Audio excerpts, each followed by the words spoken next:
He can joke because after that pick six, he was lights out, completing 78% of his passes for 330 yards and 3 touchdowns. After spotting Philly a 10-0 lead, Dallas outscored the Eagles 40-24 the rest of the way, which included scoring the final 13 points of the game. So we have the Cowboys now 2 games to go. They are in the playoffs. They could still win the NFC East if they keep winning and the Eagles lose a couple, but that seems far-fetched. More importantly, we've been talking for weeks, Dominique Foxworth, about Dak and these interceptions. Do you think he turned a corner against the Eagles? Yeah, I mean, you know me. I try to be pretty level-headed when it comes to the Dak conversation. Yeah. Like, I don't think he's turned any corner. He's been quite effective for a long stretch. And we've talked about it week in and week out, how they're the highest scoring offense since Dak returned. He's been good. That's not where the questions lie for this team. The questions lie with that defense, which has kind of been boom and bust. When they get sacks, they're really good. When they get interceptions and fumbles, they're really good. When they don't, they're giving up big plays almost as much as anyone in the league. I think over the past 3 weeks or 4 weeks, they are third in the league as far as giving up big plays. And that's a problem. That's not going to sustain them through the playoffs. That's going to be the issue with this team. Kimberly, you agree the defense is what caught your eye in the last couple of weeks here? Yeah, shockingly. I actually agree with Dominique for once. No, it's the defense. I think Dak and the offense is fine.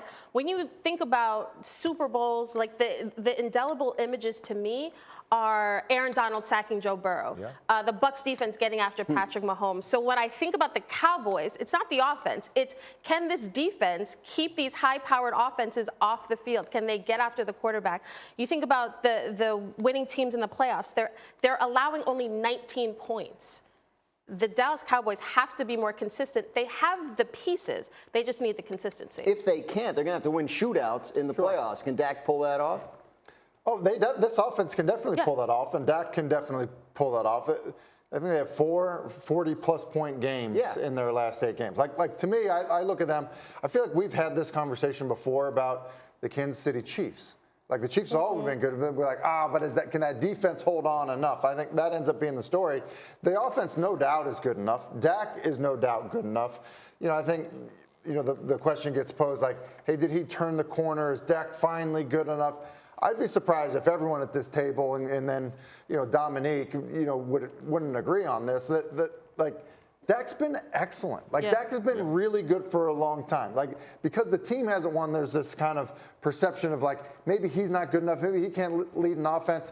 And I just don't think that's true. I don't think anyone in the league feels that that's true. Yeah, one thing that we did see, at least for this game that we saw last weekend, was the guys around him started to make more plays. You saw Michael Gallup with that touchdown in the corner. You saw T.Y. Hilton, 3rd and 30, making a huge play. What we didn't see when the Cowboys played Jacksonville was people stepping up, right? Okay, drop pass that leads to a touchdown to lose the game. He was getting sacked. Not getting he got sacked against Philly, but he didn't have time to really make plays against Jacksonville. So I saw playmakers around Dak offensively making plays. The questions still abound on the defensive side of the ball, but I think there are small questions that can be answered relatively quickly. But all right, on the offense, look, since he came back, they're scoring better than 35 points a game, highest scoring offense in the league. That's not at issue. The issue with Dallas has been the mistakes, right? They're still a high penalty team.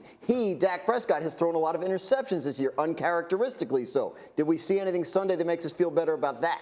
Yeah, we did. And Saturday, excuse me. Yeah, no, for sure. I think that, you know, the interceptions this year are an anomaly, I would say. Like I think over his career, Dak has one of the best touchdown interception ratios ever. And so this year, yes, we saw that, you know, on Saturday, the interception in the first series, that didn't look good. But after that, he looked like he's been looking all season long, which is efficient and effective. And so, yes, the penalties could be a question mark. I saw fewer penalties on Saturday. I think that's an issue where you say, man, we were really penalized last year. We can address this and be better for a playoff push. I don't think penalties are going to be what hurts the Cowboys down the line. I think in terms of, like, we're watching this terrible turnover, right? I think that you know, sometimes it's, you know, maybe just like this small lapse in focus at a critical moment. Think of the Bills. Like Josh Allen's on his own goal line.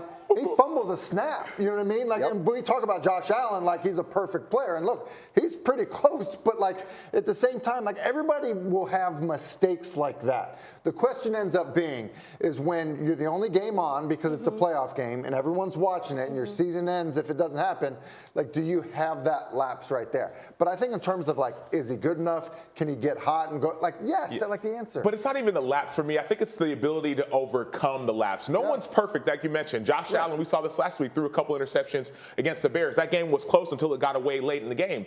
But I think the Cowboys have what it takes, at least now with T.Y. Hilton stepping up, with Michael Gallup playing better. I think they have what it takes to overcome those lapses if the guys around him play well enough. The question still remains the offensive line. Right, Dak got sacked 6 times. Yeah. And Tyron Smith isn't, he's still struggling at the right tackle position, still trying to learn a different position. That's going to be the biggest question for the Cowboys, in addition, obviously, to their defense. Neek, final word on this for now.